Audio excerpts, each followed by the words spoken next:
Ya, kita sudah saksikan sendiri apa yang disampaikan oleh Presiden Prabowo Subianto di Kongres ke-18 dari Muslimat NU yang berlangsung kemarin, pemirsa. Cukup tegas dan cukup keras yang disampaikan Presiden Prabowo. Tidak ada yang kebal hukum di Republik ini di bawah pemerintahan Presiden Prabowo Subianto dan Gibran Rakabuming Raka. Bahkan juga ada diksi yang digunakan, bandel ataupun dablek untuk para koruptor yang seakan-akan tidak sadar-sadar untuk mengembalikan uang negara yang akan digunakan untuk kepentingan rakyat. Kita akan membahasnya malam hari ini bersama dengan para narasumber yang sudah hadir bersama saya di Apa Kabar Indonesia Malam. Tentunya ada Mas Andi Aswan, Waketum dari Prabowo Mania 08. Mas Andi, apa kabar? Selamat malam, sehat Mbak ya, Ken. Alhamdulillah sehat-sehat. Alhamdulillah, dan juga bergabung bersama kita ada Mas Ari Junaidi, pakar komunikasi politik dari Universitas Indonesia. Mas Ari, terima kasih sudah hadir, selamat malam. Selamat malam, Mbak Ken. Dan tentunya ada Pak Saud Sitomorang, Wakil Ketua KPK 2015 sampai 2019. Bang Saud Sitomorang, apa kabar? Sehat? Baik, Mbak Ken. Sehat ya? Baik, Oke. Mungkin dari kita berempat yang hadir di sini yang paling tahu apa makna yang disampaikan oleh Presiden Prabowo Subianto, Mas Andi. Mas Andi, ini bukan kali pertama loh Pak Presiden mengingatkan para koruptor sampai kemudian dibilang bandel, dablek. Yang dimaksud apa sih? Jadi begini Mbak Ken ya, sejak beliau dilantik itu sudah dia belum mengatakan bahwasanya kabinetnya harus bersih-bersih. Harus bebas dari namanya korupsi. Ya. Nah, kalau kita menafsirkan apa yang dikatakan bahwa itu monyet lah dan dablek, itu sudah rasa dari dirinya Pak Prabowo itu kekesalannya itu sudah sangat tinggi gitu. Karena ketika kita ketahui ya, coba ada 5 kasus besar itu 2024 itu ya mengenai korupsi itu. Paling besar itu ada 300 triliun kasus timah itu. Berapa didapat divonis? Hanya berapa? 6 tahun 6 bulan. 300 triliun itu. Itu dia membuat Pak Prabowo itu merasa kesal sekali. Kenapa hukum kita seperti ini? Ya. Kenapa hukum kita ini hanya untuk orang-orang kecil? Kenapa tidak sama semuanya? Tidak rata semuanya. Dan ini kan beliau juga selalu mengatakan, wahai kabinetku, kita harus bersih-bersih. Ya. Kalau kamu tidak bersih, maka rakyat bisa membersihkan kita semua. Betul. Ini adalah tanggung jawab besar beliau. Dan kita ketahui bahwa di Astacita beliau juga salah satunya ada pemberantasan korupsi itu. Makanya sekarang itu bagaimana beliau itu menegaskan, I'm a president. Saya ini presiden. Kalau kamu masih korupsi, masih begitu, ayo hati-hati, akan dihajar sama penegak-penegak hukum. Di situ ada KPK, di situ ada Kejaksaan Agung, di situ ada kepolisian.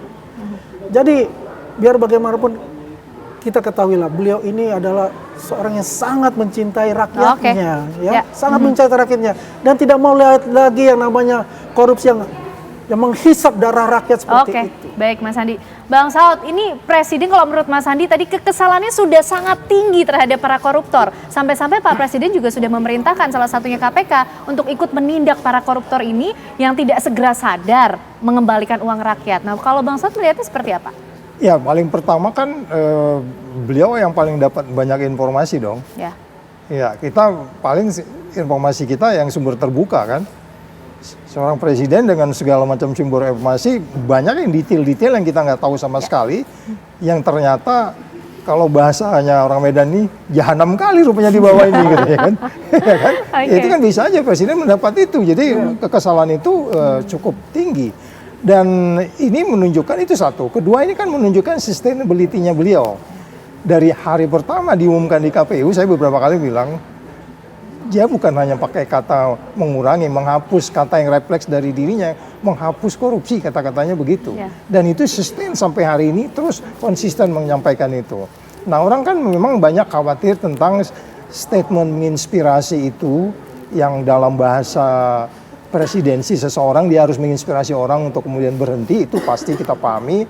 Tapi kemudian ketika itu tidak jalan di bawah, konteksnya kan selalu korupsi itu pencegahan dan penindakan gitu. Ini kan baru deliver message nih, mencegah nih ya. Ya memang nanti udah saatnya kepada penindakan yang lebih cepat, yang kemudian lebih berefek jera gitu. Sehingga statement atau message yang disampaikan oleh kepala negara untuk kemudian membersihkan negaranya sebagaimana banyak dilakukan beberapa pemimpin sebelumnya di negara lain, statementnya seperti ini. Dan kemudian indeks persepsi korupsinya naik karena ada penindakannya. Yang tadinya dia 40 naik ke 50 gitu ya. Kita sekarang hari ini naik ya dari 34 ke 37 indeks persepsi korupsi kita. Walaupun ada beberapa penurunan dari poin-poin itu, ini menunjukkan bahwa menginspirasi orang itu menjadi penting. Tapi yang lebih penting lagi adalah bagaimana itu kemudian diimplementasikan untuk kemudian ada variabel-variabel yang dalam bahasa, kalau bahasa akademik itu ada novelty-nya gitu. Ada sesuatu yang wah memang ini membuat oh iya memang beda gitu. Jadi artinya memang dari yang 10 tahun sebelumnya dari sisi statement juga beda sih. Yang tahun sebelumnya itu paling kan dia ya 1-2 bulan pertama habis itu nggak pernah ngomong kayak begini gitu. Kalau Pak Prabowo ini kan terus konsisten. Ya itu mengingatkan kita meskipun gitu. masih 100 hari lebih lah ya. Iya, kan kan masih terus ya. Ya jadi artinya itu kita berharap ya harus terus begitu menginspirasi dengan subsequently diteruskan dengan penindakan gitu. Baik. Mas Ari, kita sudah bisa melihat bukti konsistensi seorang Presiden Prabowo Subianto untuk betul-betul menghapus korupsi dari Republik Indonesia ini? Ya, kalau saya melihat bahwa apa yang diucapkan oleh Pak Prabowo ini sarkasme politik yang paling luar biasa. Menyebut kata goblok, menyebut kata binatang, dablek gitu ya. Nah, ini harusnya diikuti dengan tindakan nyata. Tetapi saya melihat ada arah yang positif ke sana. Penetapan status tersangka Dirjen Anggaran Kementerian Keuangan yang selama ini dianggap tidak tersentuh, sekarang tersentuh. Itu yang dimaksud tidak ada yang kebal hukum? Tidak ada kebal hukum. Nah, tetapi harus diteruskan komitmen ini bahwa pisau tidak boleh tajam ke bawah, tetapi letoe atau tumpul ke atas. Oleh karena itu harusnya pernyataan Pak Prabowo ini harus ditindaklanjuti oleh aparatnya. Tapi apa yang kita lihat bahwa aparatnya pun juga masih belum seirama dengan Pak Prabowo. Kita bisa lihat gitu ya, kasus pembunuhan anak dari pemilik Prodia itu masih bisa dicincai gitu ya. Bagaimana kita bisa melihat kasus-kasus besar lain? Oleh karena itu ini merupakan statement keras gitu ya dari Pak Prabowo, mengingatkan kepada jajarannya untuk bertindak sama dengan Pak Prabowo. Ini yang kita harapkan. Sudah cukup membuat takut belum sih untuk jajaran di bawah Pak Prabowo Subianto dan juga Gibran Raka Buming Raka ini untuk tidak main-main, untuk tidak mengambil uang rakyat dengan gertakan-gertakan yang sangat keras yang sudah disampaikan Presiden? Harusnya ini merupakan tindakan keras ya, ucapan keras gitu ya, stadium 4 gitu ya. Kalau kita seblak itu udah level 9. Harusnya diikuti dan ditakuti gitu ya, pernyataan dari seorang presiden. Dan presiden punya kekuatan yang full power gitu ya, untuk menindak aparatnya. Dan seharusnya aparatnya juga malu melihat kenyataan seperti ini. Jadi ini pesannya tidak hanya sifatnya sekedar gertakan saja, Mas Ari. Sudah sejauh ini kan dari awal nampaknya Pak Presiden Prabowo cukup tegas menyinggung mengenai bagaimana komitmen beliau untuk bisa betul-betul menghilangkan korupsi, begitu, memberikan warning yang jelas kepada para koruptor itu. Yang pertama kita lihat kasus pagar laut yang selama ini adem gitu ya. Ternyata di bawah Pak Prabowo bisa tuntas masalah pagar. Walaupun di antara kementerian saling berbeda pendapat. Tetapi kita butuh ketegasan dari Pak Prabowo untuk mengatasi karut-marutnya dunia hukum kita ini. Oke, baik Mas Adi, kita juga pengen tahu loh nanti. Ini soal ketakutan atau bagaimana kondisi batin yang membantu Presiden Prabowo Subianto karena sudah banyak warning alert yang diberikan begitu ya supaya tetap satu irama, tidak memakan, tidak mengambil uang rakyat begitu. Tapi dijawabnya nanti Mas Andi ya. Dan yang lainnya juga usai jeda pemirsa, kami kembali untuk Anda.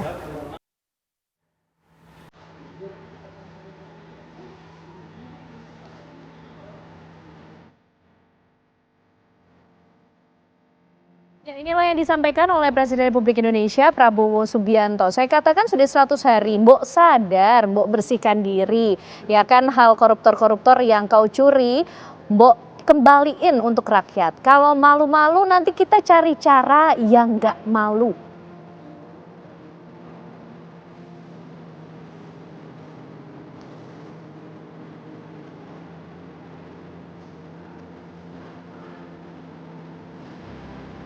Nah, inilah pemirsa yang disampaikan tentunya beberapa catatan-catatan penting, teguran-teguran sangat tegas yang disampaikan oleh Presiden Prabowo Subianto kepada para koruptor yang diminta untuk segera sadar. Ada juga pernyataan, saya mau mendekati dengan baik ya. Saya katakan sudah 100 hari, mau sadar, mau bersihkan diri ya kan. Hal koruptor-koruptor yang kau cari itu adalah uang rakyat. Tadi juga disampaikan mengenai cara-cara yang akan ditempuh Dan kalaupun koruptor lari ke Antartika, aku kirim pasukan khusus untuk nyari mereka di Antartika. Ini yang disampaikan pada 31 Agustus 2024 di Rapimnas Gerindra. Setidaknya ada 2 peristiwa yang berhasil kita tangkap di mana Presiden Prabowo Subianto kembali mengingatkan para koruptor untuk sadar dan mengembalikan apa yang menjadi hak rakyat, Mas Andi. Mungkinkah ini hanya akan menjadi gertakan semata atau betul-betul menjadi suatu aksi nyata? Begini, Pak Prabowo itu adalah seorang militer, seorang kesatria, dan sangat mencintai rakyatnya. Kalau yang tadi pertama itu kan itu soft approachment. Ya. Yang keduanya itu ya sudah hard approachment. Oke. Artinya begini, Mbok ya, ini kan ke bahasa Jawa bahasa halus gitu. Coba kamu kembalikan. Tapi itu juga tidak akan menghilangkan aspek dari pidananya karena kan korupsi. Oke. Itu tidak bisa lah ya. Tapi mungkin ya ada pembicaraan-pembicaraan karena willingness dia untuk mengembalikan itu. Ya. Tapi yang jelas beliau ini sangat menegakkan korupsi itu. Artinya harus diberantas. Bayangkan ya, kenapa pemangkasan anggaran itu beliau tuh sampai secara detail sampai tingkatan yang ke-9. Tingkatan ke-9 itu yang sudah berinci. Nanti si A pergi kemana, si B pergi kemana, kayak begitu. Itu detail, 44 triliun untuk perjalanan dinas, ATK 44 triliun. Ini banyak sumber dari korupsi itu banyak.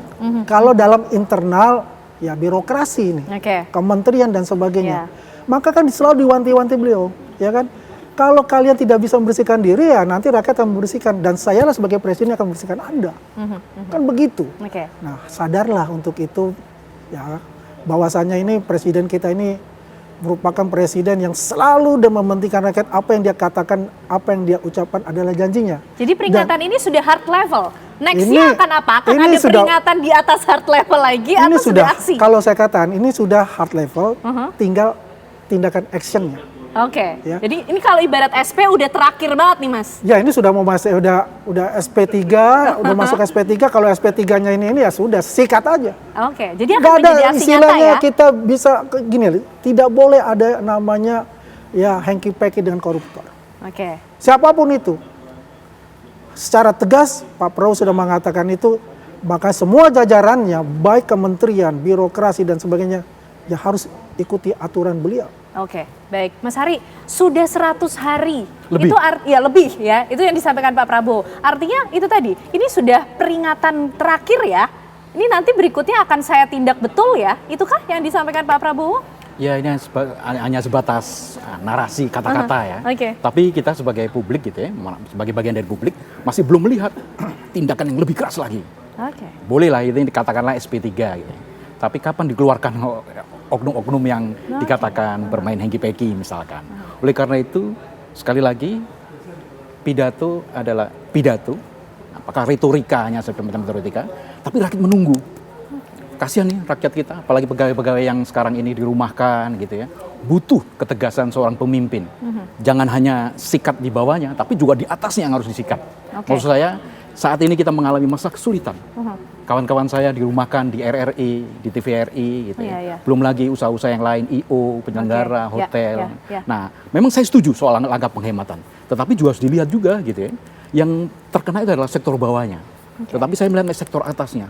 Kementerian masih mengangkat staf khusus yang kita bisa lihat kredibilitasnya. Artinya gini Mas Hari, kalau kita lihat dari level of communication-nya, apa yang disampaikan atau pidato retorika yang disampaikan oleh Presiden Prabowo, gaungnya atau efeknya sampai sejauh ini bisa sudah sampai mana sih ketakutan yang ditimbulkan untuk para jajarannya atau di bawahnya ini? Ini sebuah proses komunikasi politik gitu ya, yang masih hanya pada tataran pidato. Perlu tindakan nyata, langkah nyata. Nah, kita harus tunggu nih, apa yang langkah selanjutnya dari Pak Prabowo. Tidak hanya sekedar SP1, SP2, SP3, tetapi langsung pemutusan hubungan kerja misalkan. Baik. Kalau sudah bicara soal tindakan nyata, apalagi tadi sudah disebut KPK nih, Bang Saud, kalau tadi kan juga Pak Prabowo bilang, kalau malu kita tempuh cara-cara yang nggak bikin malu deh, dan KPK juga salah satu yang ditugaskan. Nah, apa kemudian skema yang bisa didorong atau ditawarkan untuk membuat pidato ini tidak hanya sekedar retorika, tapi betul-betul menjadi aksi nyata? Ya, yang paling penting kan pesan ini ditujukan kan, saya sebut tadi di bawah ini ya kan. Di bawah itu kan mulai dari kementerian ke bawah gitu. Kalau kita mau sedikit kreatif, dijajarin semua kementerian yang ada sekarang, sebenarnya kata-kata itu ditujukan kepada kementerian mana atau menteri mana gitu. Oke, langsung disebut saja. Oh iya dong. Oke. Iya kan? Nggak mungkin juga buat Mas Ari dan saya. Jadi nextnya harus kayak gitu nggak mungkin ya, juga kan langsung sama Mbak. di-mention. Iya kan, nggak mungkin Oke. kita berempat di sini gitu. Tapi itu kan nggak mungkin dilakukan itu karena apa? Kalau kita bicara korupsi, due process of law-nya harus jalan, ya nggak? Ya dong, nggak boleh korupsi itu begitu-gitu aja. Itu ada due process of law itu ya mulai dari penyelidikan, penyidikan, penuntutan sampai mengembalikan uang gitu kan. Oke, untuk seorang presiden itu udah including sebenarnya, dia udah paham di situ gitu. Tetapi kalau kita bicara yang saat ini disampaikan itu, katakanlah itu adalah style, strategi, sistem, cara-caranya beliau gitu ya untuk memberantas korupsi, itu kita masih bisa terima gitu. Artinya yang paling penting adalah what is the value that you want to create.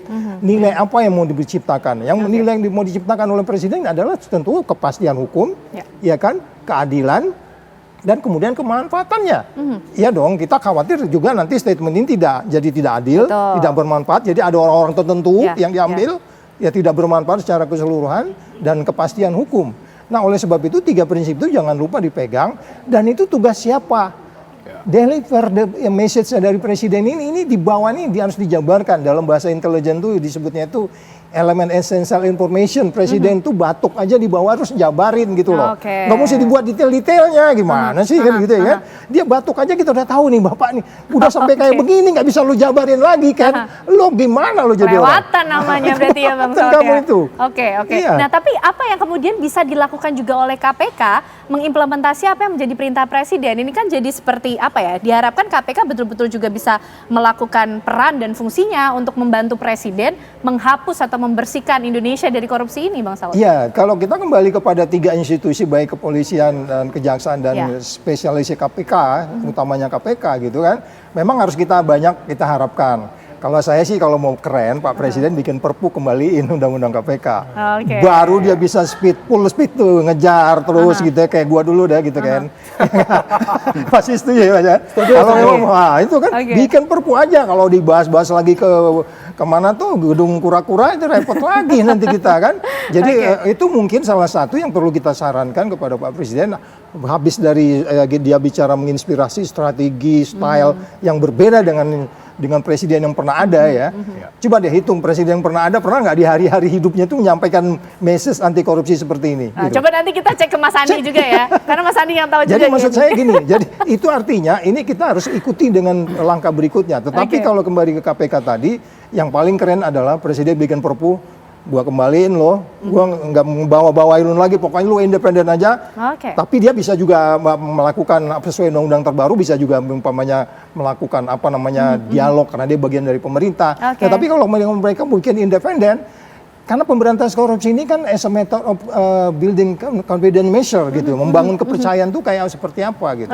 Nah itu yang kita harapkan ke depan. Sehingga KPK tetap menjadi yang semula, misinya dia koordinasi, supervisi, monitoring, pencegahan, penindakan. Karena sekarang ini kan yang focal point-nya ini agak nggak jelas nih. Ya focal point-nya ya, siapa yang jadi koordinator, supervisi, kalau ada case-case yang kayak tadi itu, yang berapa? 300 triliun cuma dikasih 6 bulan gitu. Itu bisa, ya kan 3 tahun ya Pak ya. Nah jadi mungkin itu Mbak. Baik, nanti kita akan cari tahu juga strategi yang paling efektif kemudian untuk bisa meluluskan ataupun kemudian mensukseskan apa yang menjadi visi misi dari Presiden Prabowo Subianto untuk menghilangkan korupsi di Indonesia, pemirsa. Kami akan temukan jawabannya bersama dengan para narasumber tentunya untuk Anda sesaat lagi. Baik, kembali kita akan melanjutkan pembahasan kita mengenai ultimatum yang diberikan oleh Presiden Prabowo Subianto untuk menindak para jajarannya yang dablek ataupun bandel. Mungkin menyambung dulu yang disampaikan oleh Bang Saud tadi. Bang Saud, jadi gimana? Perpu kemudian yang harus dikeluarkan untuk mendorong ini supaya betul-betul bisa diimplementasikan? Ya, salah satu kepastian yang mungkin akan menjadi lebih pasti, katakan mungkin juga karena memang nanti tergantung siapa pimpinannya juga. Kita juga pernah ngalamin kan pimpinan KPK itu independen tetapi nggak mampu juga memang katakan menaikkan indeks persepsi korupsi untuk kemudian secara signifikan naik. Jadi itu teori lain lagi yang kita bisa pakai. Tapi kalau kita bicara bagaimana sebenarnya piagam PBB yang kita tangani, harus ada satu badan yang transparan dan kemudian bebas dari segala pengaruh. Oke, orang bilang yang sekarang juga bebas dari pengaruh, Pak Saud. Enggak, ketika kemarin mereka di sana bagian dari ASN, totally bagian dari ASN, check and balance-nya nggak kuat gitu. Dibandingkan yang ketika dulu semua orang bisa datang ke sana, nggak mesti harus pegawai negeri. Jadi kalau salah juga kapan dikembalikan boleh, dan kemudian bisa di fire kapan aja. Karena kita perlu sebuah nilai yang benar-benar di KPK itu dikenal sebagai 9 nilai itu nggak gampang untuk meliharanya. Jadi sekali lagi kalau kemudian itu kita masuk katakanlah ke undang-undang baru, kita baru masuk ke strategi yang berikutnya untuk mengembalikan bagaimana kondisi-kondisi di katakanlah undang-undang tipikor kita.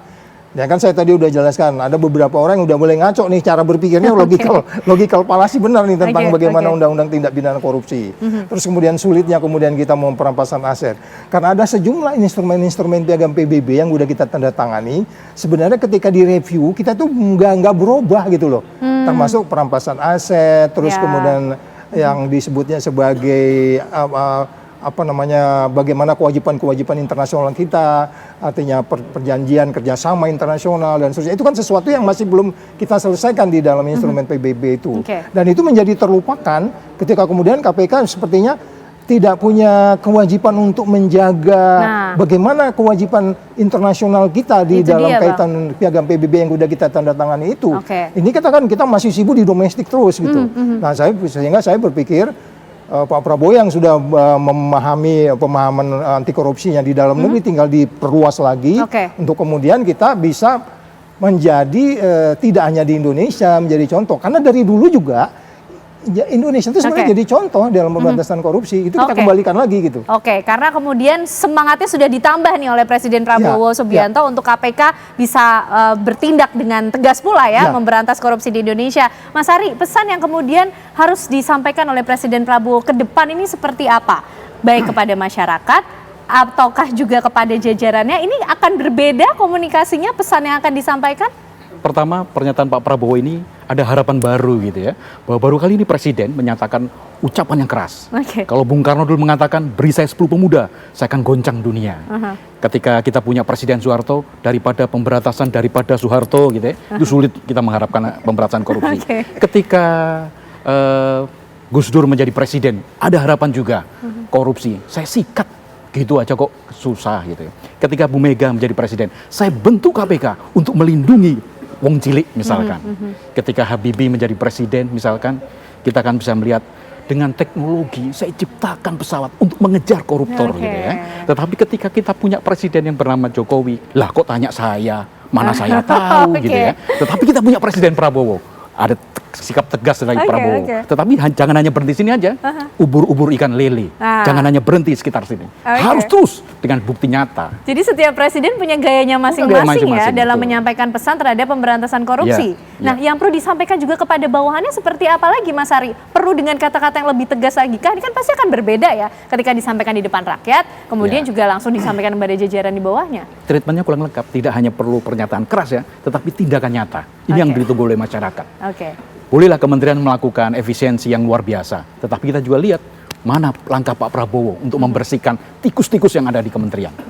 Mas Andi, ini ternyata harapan yang baru loh dengan apa yang disampaikan oleh Pak Prabowo. Kita patut optimis bahwa ini betul-betul bisa dilakukan dalam suatu aksi nyata?